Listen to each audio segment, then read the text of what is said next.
Class 12, how are you all? You are most welcome to my YouTube channel just commerce. तो आज की class में हम सभी जो टॉपिक को समझने वाले वो टॉपिक के बारे में मैंने आपको पिछला क्लास में बताया था। यस, हमारा टॉपिक है workman compensation reserve and investment fluctuation reserve. पिछला क्लास में हम सभी ने treatment of accumulated profits and reserves के बारे में जाना था, जिसमें मैंने आपको बताया था कि कैसे रिजर्व्स का हम अकाउंटिंग करते हैं। तो मैंने आपको बताया था कि workman compensation reserve and investment fluctuation reserve को अभी हम साइड करते हैं, हम उसे नेक्स्ट क्लास में समझेंगे। एंड मैंने आपको बताया था कि अगर आपसे नहीं बने तो आप मुझे कमेंट सेक्शन में बता सकते हैं, बट आप सभी में से किसी ने मुझे कमेंट नहीं किया। बट कोई बात नहीं, स्टिल मैं workman compensation reserve and investment fluctuation reserve के बारे में आज आपको बता देती हूँ। तो सबसे पहले अभी जो हम टॉपिक को समझने वाले हैं, ये टॉपिक हम आज समझेंगे वर्कमैन कंपनसेशन रिजर्व, एंड उसे समझ जाने के बाद हम इन्वेस्टमेंट फ्लक्चुएशन रिजर्व के बारे में जानेंगे। ठीक है, तो ये हमारा 1 नंबर एंड ये हमारा 2 नंबर। अभी हम समझने वाले हैं वर्कमैन कंपनसेशन रिजर्व के बारे में। It is WCR। तो सवाल उठता ये है कि वर्कमैन कंपनसेशन रिजर्व है क्या? तो वर्कमैन कंपनसेशन रिजर्व प्रॉफिट में से हटाया गया वह रिजर्व है जिसका यूज जो है वर्कमैन, कोई भी वर्कर अगर है, उसका क्षतिपूर्ति करने के लिए होता है। क्षतिपूर्ति मतलब बाई चांस अगर किसी वर्कर का एक्सीडेंट हो जाए तो आप उस रिजर्व में से कुछ अमाउंट उसे दे सकते हैं। अगर ऐसा हो सकता है कि उस वर्कर का घर का स्थिति जो है वो बहुत ही खराब है, तो वो क्लेम कर सकता है इस रिजर्व से कुछ अमाउंट लेने का। ठीक है, तो this is called workman compensation reserve. Workman compensation reserve जो है वो भी पार्टनर्स जो है वो प्रॉफिट में से साइड करके रखते हैं फ्यूचर में किसी वर्कर का हेल्प करने के लिए। ठीक है, एंड अगर वर्कर उसमें से कोई भी वर्कर उसका क्लेम नहीं करता है, किसी भी वर्कर को वो अमाउंट अगर नहीं मिलता है, तो पार्टनर्स जो है वो आपस में डिस्ट्रीब्यूट कर लेते हैं। एंड इफ अगर वर्कर को मिल जाता है तो ठीक है, मिल जाता है तो इसका भी 4 केस है, हम वो सभी केसेस को समझेंगे। एंड यहाँ पे आप समझ जाइए ये कि वर्कमैन कंपनसेशन रिजर्व जो है वो प्रॉफिट में से हटाया गया वह रिजर्व है जिसका यूज जो है वो वर्कर्स को देने में होता है। ठीक है, चलिए अब हम इसे समझ लेते हैं। तो इसके लिए मैं 4 केस बनाई हूँ, एंड वो 4 केस कौन कौन से हम आज उसे समझ लेते हैं। सबसे पहला केस जो है हमारा वो है कि अगर कोई भी वर्कर वर्कमैन कंपनसेशन रिजर्व में से कोई अमाउंट ना ले। ठीक है, तो अभी हम वर्कमैन कंपनसेशन रिजर्व को समझने वाले हैं, WCR। मान लेते हैं कि इसका अमाउंट जो है वो हमारा 1 लाख रुपीज है। ठीक है, मतलब रिजर्व में अमाउंट जो है हमारा 1 लाख रुपीज है, वर्कमैन कंपनसेशन रिजर्व 1 लाख है। अब इसे किस किस तरीके से बांट सकते हैं वो, तो मैं सबसे पहले यहाँ पे केसेस को लिख लेती हूँ, एंड देन हम सभी जो है उन केसेस से रिलेटेड कैसे अकाउंटिंग करते हैं वो समझेंगे। ठीक है, तो मैं चारों केसेस को पहले नोट डाउन कर देती हूँ। ठीक है, हाँ, तो कौन कौन सा केस हो सकता है उससे मैंने यहाँ लिख लिया कि मान लेते हैं कि वर्कमैन कंपनसेशन रिजर्व जो है वो हमारा 1 लाख रुपीज है, एंड यहाँ पे 2 पार्टनर्स हैं, and those partners are Romu and Somu. ठीक है, रोमू एंड सोमू है, एंड इनका ओल्ड रेशियो, मतलब जो रेशियो में ये अपना बांट रहे थे वो कौन सा रेशियो था इनका, 1:1। बट अब इनका रेशियो जो है वो चेंज कर दिया गया है, एंड न्यू रेशियो इनका हो गया 3:2। ठीक है, ये न्यू रेशियो है एंड ये ओल्ड रेशियो है। एंड पार्टनर्स कौन कौन से हैं, रोमू एंड सोमू। ठीक है, तो चलिए हम अब समझ लेते हैं। तो सबसे पहले यहाँ पे है कि if there is not any claim, यानी कि इन्वेस्टमेंट फ्लक्चुएशन रिजर्व में 1 लाख रुपीज था, बट कोई भी वर्कर जो है वो क्लेम नहीं करता है, किसी भी वर्कर को अभी अमाउंट नहीं चाहिए at the time of reconstitution of firm.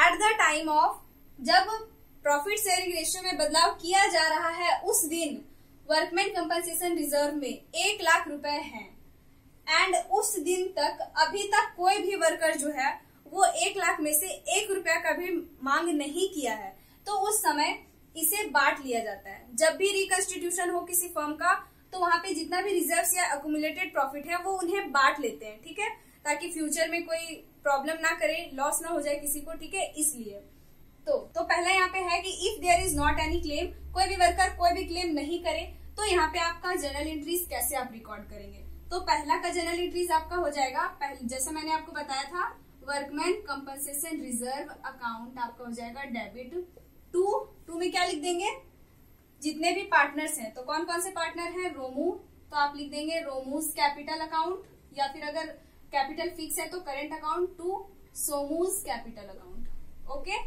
And आप यहाँ पे नरेशन लिख देना, being workman compensation reserve distributed between Romu and Somu या distributed between partners in their old ratio. Yes, old ratio में रिकॉर्ड करते हैं, आप न्यू रेशियो में मत कर देना, ठीक है। तो यहाँ पे क्योंकि ये पहले से था ना WCR एंड आज तक तो काम पुराना ही चल रहा है, ठीक है। तो यहाँ पे 1 लाख को अगर डिस्ट्रीब्यूट करेंगे 1:1 में, तो यहाँ पे 50,000 हमारे हो जाएंगे and it is also 50,000, both को ऐड करके हम, ठीक है।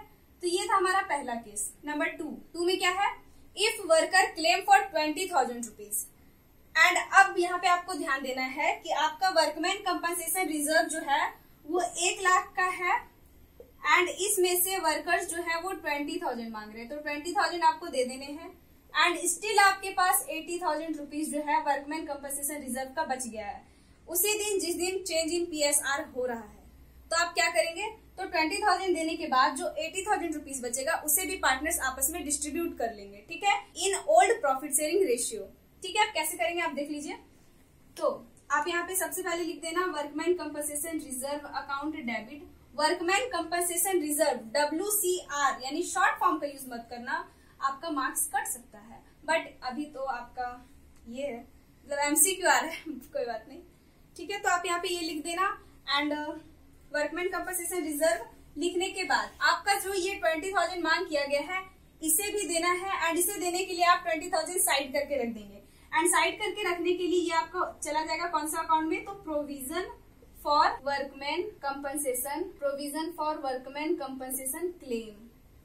ओके, तो ये बहुत ज्यादा लंबा हो जाता है, आप WC क्लेम लिख देते हैं अभी हम, ठीक है, WC क्लेम यानी वर्कमैन कंपनसेशन क्लेम। एंड बाकी जो अमाउंट बच गया उसे आप क्या करेंगे, तो जो बाकी अमाउंट बच गया उसे पार्टनर्स आपस में डिस्ट्रीब्यूट कर लेंगे। तो सबसे पहले ये कितना ले लिया, 20,000 रुपीज एंड अब जो बच गया उसे पार्टनर्स बांट लेंगे। तो ये आपका हो जाएगा Romu's capital account to Somu's capital account. Okay, and कितना तो बच गया, कितना 80,000 एंड 80,000 को 1:1 में डिस्ट्रीब्यूट करें तो 40,000 एंड 40,000 हमारा बचता है ना हमारे पास, एंड आप इन्हें ऐड कर लीजिए, 1 लाख आएगा एंड 1 लाख को आप इसे डेबिट में दिखा देंगे, आप ऐसे डेबिट में दिखा देंगे, ठीक है, डेबिट हो गया हमारा। एंड आप नरेशन लिख देंगे, being workman compensation reserve for 20,000 rupees and remaining amount transferred to partners capital account या remaining amount distributed between partners in their old profit sharing ratio. Okay, इतना काम कर लेना। देन आता है थर्ड नंबर। थर्ड में क्या है, इफ वर्कर क्लेम फॉर जितना अमाउंट है उतना सारा, अगर 1 लाख है यहाँ पे हमारा वर्कमैन कंपनसेशन रिजर्व, तो वर्कर भी जो है वो 1 लाख का डिमांड कर दिए, अब उनको 1 लाख चाहिए तो आप 1 लाख उन्हें दे देंगे। अब आपके पास कुछ नहीं बचा तो पार्टनर्स को फ्री में कोई भी रिजर्व नहीं मिलेगा, कोई भी रिजर्व में हिस्सा नहीं मिलेगा, ठीक है। तो यहाँ पे सीधा आपका हो जाएगा workman compensation reserve account debit to, क्या कर देंगे हम, सारा का सारा को provision for workman compensation claim में रख देंगे, ठीक है। कितना 1 लाख, तो 1 lakh debit and 1 lakh credit. Okay, समझ आना ये सारा, आप मैं यहाँ पे लाइनिंग ड्रॉ कर देती हूँ। ओके, तो ये था थर्ड नंबर। अब हम लोग फोर्थ नंबर को समझ लेते हैं। फोर्थ नंबर में क्या है, तो फोर्थ नंबर में आपको समझना पड़ेगा, थोड़ा समझना क्या पड़ेगा कि यहाँ पे वर्कमैन कंपनसेशन रिजर्व में हमारा था 1 लाख रुपीज, बट वर्कर्स जो है वो डिमांड कर दिए कितना का, मतलब क्लेम कर दिए कितना का, 1,20,000 रुपीज का। तो यहाँ पे 20,000 रुपए जो ज्यादा हो गया वो कहाँ से आएगा, तो जो 20,000 ज्यादा हो गया वो पार्टनर्स को खुद से लाना पड़ेगा। पार्टनर्स अब अपना पार्टनर्स कैपिटल अकाउंट में डेबिट करेंगे, घटाएंगे एंड उसे रिवैल्यूएशन अकाउंट में भेजेंगे एंड फिर रिवैल्यूएशन अकाउंट क्या करेगा, उससे क्लेम में भेज देगा, प्रोविजन फॉर क्लेम में, ठीक है। तो आप इसका कैसे करते हैं एंट्री, हम समझ लेते हैं। तो सबसे पहले तो जितना है उतना पहले पे करो, workman compensation reserve account debit to कितना, प्रोविजन फॉर, क्या लिखेंगे, provision for workman compensation claim, इस तरीके से लिख लेना। पहले तो जितना उतना दे दो, तो 1 लाख है तो 1 लाख आपको दे देना चाहिए, तो 1 लाख आपको देने थे, 1 लाख आपने दे दिया। एंड प्रोविजन फॉर क्लेम में कितना देना, कितना जाना चाहिए था, 1,20,000, क्योंकि क्लेम कितना का किए पार्टनर्स, सॉरी वर्कर्स 1,20,000 का, तो यहाँ पे आप 1,20,000 लिख देना ऐसे। आप बताइए डिफरेंस कितना का आया, 20,000 का डिफरेंस आया ना, 1 लाख एंड 20,000। तो यहाँ पे आपका जो 20,000 का डिफरेंस आया है, आप इसे क्या करेंगे, तो ये जो 20,000 आया ना, इसे आप रीवैल्यूएशन अकाउंट से लाएंगे। कहां से लाएंगे? रीवैल्यूएशन अकाउंट से। तो यस, आपको डेबिट करना होगा रीवैल्यूएशन अकाउंट। कितना से? 20,000 रुपीज से। ठीक है, नरेशन लिख लेना। आई बात समझ में? रीवैल्यूएशन अकाउंट से लाएंगे। अब ये रिवैल्यूएशन अकाउंट जो है वो फ्री का अपने पैकेट से इन्हें 20,000 रुपीज नहीं दे देगा। अब रिवैल्यूएशन अकाउंट अगर दिया है तो वो भी लेगा। अब किससे लेगा? तो पार्टनर्स से लेगा। इसीलिए अब पार्टनर्स को रिवैल्यूएशन अकाउंट को पैसे देने होंगे। तो हम यहाँ पे लिख देंगे पार्टनर्स कैपिटल में घटेगा ना अमाउंट, ये जो 20,000 रुपीज यहाँ पे पार्टनर्स अपने कैपिटल में से दे दिए, तो ये तो घटेगा ना उनका कैपिटल में, तो घटेगा इसका मतलब वो कैपिटल में डेबिट होगा। ठीक है, बढ़ेगा तो क्रेडिट और घटेगा तो डेबिट। ये बात तो मैंने आपको बताया भी था पिछला क्लास में। तो ये हमारा हो जाएगा क्या? पार्टनर्स तो यहाँ पे हमारा दिया हुआ है ना, कौन कौन से है? रोमू एंड सोमू। तो आप यहाँ पे लिख देंगे Romu's capital account debit, Somu's capital account debit and to क्या? Revaluation account. रीवैल्यूएशन अकाउंट जो है वो अभी इन सबसे पैसे लेगा। कितना? तो 20,000 है, तो 20,000 इनका ओल्ड रेशियो जो है वो रेशियो, ये वाला रेशियो 1:1 में। अभी सारा काम ओल्ड रेशियो में करना है। ठीक है, पीएसआर के टाइम पे जितने भी चेंजेस होंगे या जितने भी accumulated profit, reserve, revaluation profit, ये सारा जो हमारा डिस्ट्रीब्यूट होता है वो ओल्ड रेशियो में ही होता है। ठीक है, अगर पार्टनर्स नहीं डिस्ट्रीब्यूट करना चाहते तो वहां पे गेनिंग एंड सैक्रिफाइसिंग में एडजस्ट हो जाता है, जैसे कि पिछले क्लास में मैंने आपको बताया भी था। तो ये हमारा 10,000 रुपीज हो जाएगा एंड ये भी 10,000 रुपीज। 10,000 जो है वो रोमू देगा एंड 10,000 जो है वो सोमू देगा। तो आपका 20,000 रिवैल्यूएशन में चला जाएगा एंड फिर ये रिवैल्यूएशन से provision for workmen's compensation reserve में दे दिया जाएगा। ठीक है, तो आप यहाँ पे नरेशन में लिख देना being 20,000 rupees for excess claim of workers transfer to revaluation account. ठीक है, ये आप अपने से भी समझ के कुछ भी अच्छा सा नरेशन लिख देना। ठीक है, तो ये था हमारा वर्कमैन कंपनसेशन रिजर्व का रूल। अगर कोई क्लेम नहीं तो कैसे करेंगे, अगर कम क्लेम है तो क्या करेंगे, अगर उतना ही क्लेम है तो क्या करेंगे, एंड अगर क्लेम ज्यादा का हो गया तो क्या करेंगे। ठीक है, तो आप इसका जल्दी से स्क्रीनशॉट ले सकते हैं या अगर आप इसे नोट करना चाहते हैं तो कर लें। इसके बाद हम इन्वेस्टमेंट फ्लक्चुएशन रिजर्व को समझेंगे। हो गया, तो अब मैं इसे इरेज करती हूँ एंड अब हम लोग इन्वेस्टमेंट फ्लक्चुएशन रिजर्व को समझेंगे। ठीक है, हाँ, तो चलिए स्टार्ट करते हैं। अब हम 2 नंबर को समझेंगे, इन्वेस्टमेंट फ्लक्चुएशन रिजर्व। ये ठीक है, तो इन्वेस्टमेंट फ्लक्चुएशन रिजर्व क्या होता है? तो इसका नेम पहले देखिए क्या है, investment fluctuation. Investment fluctuation reserve, fluctuation reserve. ठीक है, देखिए आप यहाँ पे इसका मतलब क्या है, तो इन्वेस्टमेंट फ्लक्चुएशन रिजर्व का मतलब होता है कि इन्वेस्टमेंट का वैल्यू में ऊपर नीचे होने के कारण अगर लॉस हो गया है तो फिर वो लॉस को कहाँ से खत्म करेंगे, हम उस लॉस को कैसे मतलब पूरा करेंगे, कैसे फुलफिल करेंगे, तो वो हम इसीलिए ये इन्वेस्टमेंट फ्लक्चुएशन रिजर्व को बनाया जाता है। ठीक है, आप मान लेते हैं कि इन्वेस्टमेंट जो है वो किया गया था कितना का, ₹1 लाख का। ठीक है, इन्वेस्टमेंट 1 लाख का किया गया था एंड इन्वेस्टमेंट फ्लक्चुएशन यानी IFR, इन्वेस्टमेंट फ्लक्चुएशन रिजर्व जो है वो हो गया था 80,000 रुपीज का। ठीक है, 80,000 रुपीज का रिजर्व जो है वो पार्टनर तैयार किए थे एंड यहाँ पे अभी प्रेजेंट में इन्वेस्टमेंट का वैल्यू जो है, इन्वेस्टमेंट का मार्केट वैल्यू जो है वो कितना हो गया है, प्रेजेंट में इन्वेस्टमेंट का वैल्यू जो है वो 90,000 रुपीज हो गया। तो अब आप क्या करेंगे, पहले इन्वेस्टमेंट का दाम था कितना, 1 लाख, अब हो गया कितना, 90,000। तो 10,000 का जो यहाँ पे लॉस हो रहा है ना, ये लॉस, इस लॉस को रिकूप करने के लिए, इस लॉस को फुलफिल करने के लिए इन्वेस्टमेंट फ्लक्चुएशन रिजर्व बनाया जाता है। ठीक है, तो अभी हम इसी को समझ लेते हैं। मान लेते हैं कि यहाँ पे भी 2 पार्टनर्स हैं, रोमू एंड सोमू। ठीक है, एंड वो भी अपना जो है वो इन्वेस्टमेंट फ्लक्चुएशन रिजर्व जो है वो कितना कर रहे हैं, एंड इनका भी न्यू रेशियो मान लेते हैं 3:2। तो यहाँ पे इन्वेस्टमेंट फ्लक्चुएशन रिजर्व यानी इन्वेस्टमेंट कोई भी फर्म किया था 1 लाख का एंड इन्वेस्टमेंट फ्लक्चुएशन रिजर्व उनका 80,000 का है एंड इन्वेस्टमेंट का मार्केट वैल्यू जो है वो अलग अलग है। हम उन्हें अभी नोट कर लेते हैं पहले क्वेश्चन को एंड फिर हम उसे भी समझेंगे। तो सारे केसेस को हम भी पहले 1-2 करके, पहले जैसा भी हमने वर्कमैन कंपनसेशन रिजर्व में नोट कर लिया था ना, वैसे इसमें भी कर लेते हैं एंड फिर उसे हम सॉल्व करेंगे एंड समझेंगे कि कौन सा केस में किस तरह से अकाउंटिंग करते हैं, ठीक है। सो अब हम इन्वेस्टमेंट फ्लक्चुएशन रिजर्व को समझेंगे एंड इसे समझने के लिए मैंने एक एक्सट्रैक्ट बना रखा है पहले से। मान लेते हैं कि बैलेंस शीट का एक्सट्रैक्ट है एंड हमने इन्वेस्टमेंट करा था कितना का, 1 लाख रुपीज का, ये हमारा बुक वैल्यू है एंड इन्वेस्टमेंट फ्लक्चुएशन रिजर्व हमारा है 80,000 रुपीज का। इट मीन्स की पार्टनर्स जो है वो 80,000 रुपीज का इन्वेस्टमेंट फ्लक्चुएशन रिजर्व बना रखे हैं, ठीक है। तो अब हम देखते हैं कि सारे केसेस में हमारे एंट्रीज क्या होने वाले हैं। तो पहला केस है, if there is not any information और the value of investment is 1 lakh rupees. तो यहाँ पे अगर कुछ भी नहीं लिखा है क्वेश्चन में, तो और अगर क्वेश्चन में लिखा है कि इन्वेस्टमेंट का वैल्यू, ये सारा वैल्यूज जो है ना वो मार्केट वैल्यू है। क्या है? Market value.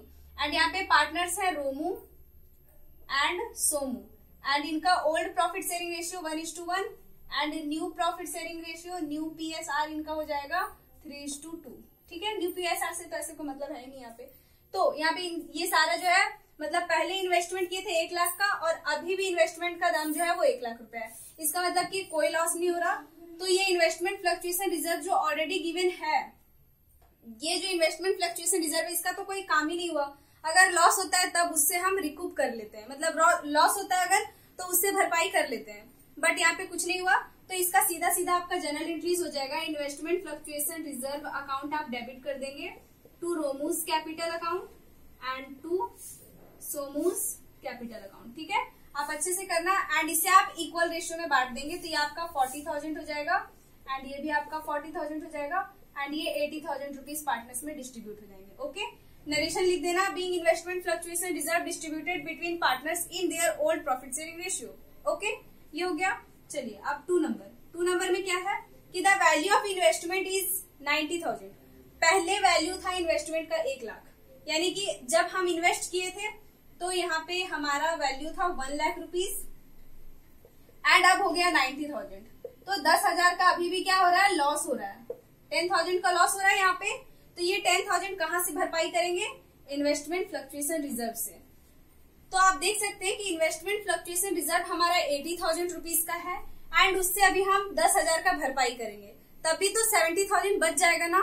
तो जो 70,000 बच जाएगा उससे पार्टनर्स अपना ओल्ड प्रॉफिट शेयरिंग रेशियो में डिस्ट्रीब्यूट कर लेंगे। ओके, तो यहाँ पे जनरल एंट्रीज हमारा होने वाला है investment fluctuation reserve account debit to, क्या इन्वेस्टमेंट में दे दिए 10,000 ना, तो वही टू इन्वेस्टमेंट आप लिख देना, टू इन्वेस्टमेंट अकाउंट, ठीक है। एंड टू जो बच जाएगा वो तो to Romu's capital account, to Somu's capital account. मैं शॉर्ट में लिख रही हूँ, आप प्लीज शॉर्ट का यूज मत करना, ठीक है। तो इन्वेस्टमेंट कितना का रिकूप हो गया, मतलब कितना का भरपाई किए? 10,000 का, तो 10,000 लिख देना। एंड अभी भी जो 70,000 बच गया, इसे तो बोथ पार्टनर्स 1:1 का रेशियो में बांट लेंगे ना। तो यहाँ पे हो जाएगा कितना? 35,000 एंड 35,000 बोथ पार्टनर्स का। तो 35 इधर लिख देना एंड 35 इसका लिख देना। आप सभी को ऐड कर लेंगे तो 80,000 रुपीज इन्वेस्टमेंट फ्लक्चुएशन रिजर्व आपका हो जाएगा, ठीक है। तो ये था आपका 2nd नंबर। अब हम 3rd नंबर को समझ लेते हैं एंड 3rd नंबर में क्वेश्चन कह रहा है the value of investment is 20,000। पहले कितना था? 1 लाख का था वैल्यू इन्वेस्टमेंट का एंड अब हो गया 20,000। सीधा 80,000 का लॉस हो गया आपका। यहाँ पे कितना का लॉस हो गया? 80,000 रुपीज का। एंड आपका इन्वेस्टमेंट फ्लक्चुएशन रिजर्व कितना का है? 80 का है। तो इसमें पार्टनर्स को कोई प्रॉफिट नहीं। इन्वेस्टमेंट फ्लक्चुएशन रिजर्व में से अब पार्टनर को कुछ भी नहीं मिलेगा एंड सारा अमाउंट जो है वो भरपाई हो जाएगा, ठीक है। तो 3rd नंबर को हम यहाँ पे एंट्री कर लेते हैं इसे क्लोज करके। तो 3rd नंबर में हमारा क्या हो जाएगा?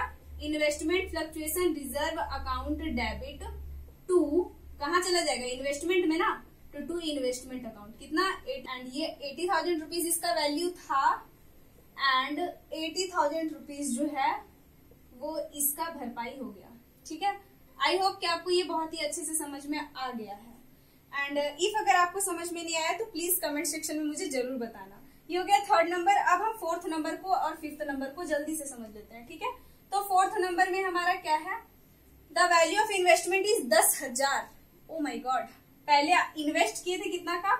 1 लाख का एंड हो गया वैल्यू कितना का? 10,000 का। सीधा 90,000 का लॉस हो गया 90,000 का एंड रिकूप कितना, मतलब भरपाई कितना कर सकते हैं? 80,000। इससे ज्यादा क्षमता नहीं है करने का। 80,000 है तो 80,000 ही ना दे पाएगा इन्वेस्टमेंट फ्लक्चुएशन रिजर्व, ज्यादा कहाँ से देगा, नहीं देगा, नहीं दे पाएगा। तो अभी पिछला जो हमने वर्कमैन कंपनसेशन रिजर्व जब हम समझ रहे थे तो उसमें भी अगर ज्यादा हो जा रहा था तो पार्टनर्स को लाना पड़ रहा था, वो पार्टनर्स ला के रिवैल्यूएशन को दे रहे थे और वो रिवैल्यूएशन फिर दे रहा था किसको, provision for claim of WCR। ठीक है, तो यहाँ पे भी कुछ ऐसे ही होने वाला है, पार्टनर्स लाएंगे एंड रिवैल्यूएशन अकाउंट को देंगे एंड फिर रिवैल्यूएशन अकाउंट जो है वो इन्वेस्टमेंट को देगा। ठीक है, तो यहाँ पे हमारा क्या हो जाएगा, सबसे पहले तो जितना है उतना दे दो, investment fluctuation reserve account debit to investment account में जितना है उतना दे दो। कितना है, 80,000 है तो 80,000 तो सबसे पहले दे देगा। ठीक है, दे दिया। अब इन्वेस्टमेंट फ्लक्चुएशन रिजर्व में कितना जाना है, आप ऐसे लिख दीजिए। अब बताइए 20,000 का अभी भी लॉस आ रहा है तो कहां से आएगा, तो आप इसे रिवैल्यूएशन अकाउंट से लाएंगे। ओके, रिवैल्यूएशन अकाउंट से 20,000 रुपीज। अब ये रिवैल्यूएशन क्या अपने से दे देगा ये रुपीज, नहीं, वो पार्टनर से लेगा। तो पार्टनर से लेगा कौन सा रेशियो में, ओल्ड रेशियो में, तो यहाँ पे हो जाएगा पार्टनर्स। ओके, एंड कितना, तो 20। आप यहाँ पे नरेशन लिख देना, पहले तो इसका नरेशन लिखना होगा, 2 जनरल एंट्रीज हो जाएगा इसमें, आप इतना कर लेना। उसके बाद 5th नंबर में हम आते हैं एंड 5th नंबर में हमारा कहता है the value of revaluation account is 1,20,000, यानी कि आप इन्वेस्ट किए थे 1 लाख का और अब दाम हो गया 1,20,000। जैसे कम हो सकता है उस तरह से ज्यादा भी तो हो सकता है, तो कम होने पर रिवैल्यूएशन अकाउंट में सबसे पहले पार्टनर्स अपना अमाउंट को भेज रहा था, फिर रिवैल्यूएशन जो है वो दे रहा था किसको, इन्वेस्टमेंट को। तो यहाँ भी ऐसे ही होने वाला है। प्रॉफिट जो हुआ है, इस प्रॉफिट को अब मैं इधर इरेज कर देती हूँ। ठीक है, 5 नंबर हम यहाँ समझेंगे। तो सबसे पहले तो इसमें भी जो 20,000 ज्यादा हो रहा है वो पार्टनर्स लेंगे एंड कैसे लेंगे, तो वो भी रिवैल्यूएशन अकाउंट के थ्रू ही लेंगे। तो सबसे पहले आप इसका जनरल एंट्री, पहले इसका जनरल एंट्रीज कर दीजिए। तो ये सीधा इन्वेस्टमेंट फ्लक्चुएशन रिजर्व अकाउंट का तो कोई जरूरत ही नहीं पड़ा। सबसे पहले तो ये 80,000 का कोई जरूरत पड़ा क्या, नहीं, 1 लाख से 1,20,000 हो गया तो 80,000 धरा का धरा रह गया ना, तो उसे पार्टनर्स पहले डिस्ट्रीब्यूट कर लेंगे। तो investment fluctuation reserve account debit to Romu's capital account, to Romu's capital account and to Somu's capital account. आप जनरल एंट्रीज क्या लिख देंगे, तो जनरल एंट्रीज लिख देंगे being investment fluctuation reserve account transfer to partners capital account in their old profit sharing ratio.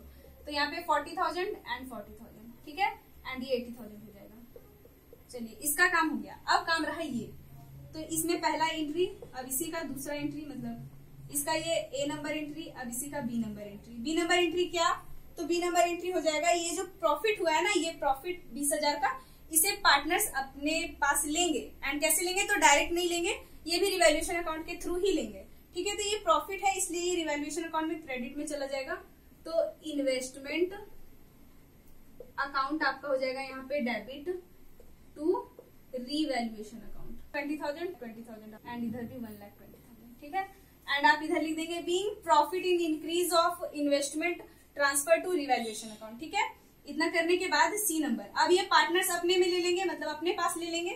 तो जब दे रहे थे तो उनका कैपिटल को डेबिट करना पड़ रहा था, अब ले रहे हैं तो उनका कैपिटल को क्रेडिट करना पड़ेगा। ठीक है, तो क्रेडिट कैसे करेंगे, तो आपका रिवैल्यूएशन हो जाएगा डेबिट में, रिवैल्यूएशन अकाउंट हो जाएगा डेबिट टू रोमूस कैपिटल, मतलब रोमूस अकाउंट में लिख दे रही हूँ, आप कैपिटल लिख लेना, मतलब Romu's capital account to Somu's capital account. ठीक है, एंड कितना, तो इक्वल। ठीक है, एंड इक्वल कैसे हो जाएगा, तो ठीक है, तो ये था हमारा workman compensation reserve and investment fluctuation reserve का क्लास। आई होप कि आपको ये बहुत अच्छे से समझ में आ गया, एंड अगर नहीं समझ में आया तो प्लीज कमेंट सेक्शन के थ्रू मुझे जरूर बताना। एंड तब तक के लिए कल का क्लास में हम रिवैल्यूएशन अकाउंट को समझेंगे एंड उसके बाद हम बैलेंस शीट को समझेंगे एंड देन हमारा क्लास हो जाएगा खत्म, तो हम कुछ MCQs को समझेंगे। ठीक है, तब तक के लिए यहीं पे हमारा क्लास समाप्त होता है। तब तक के लिए बाय बाय एंड टेक।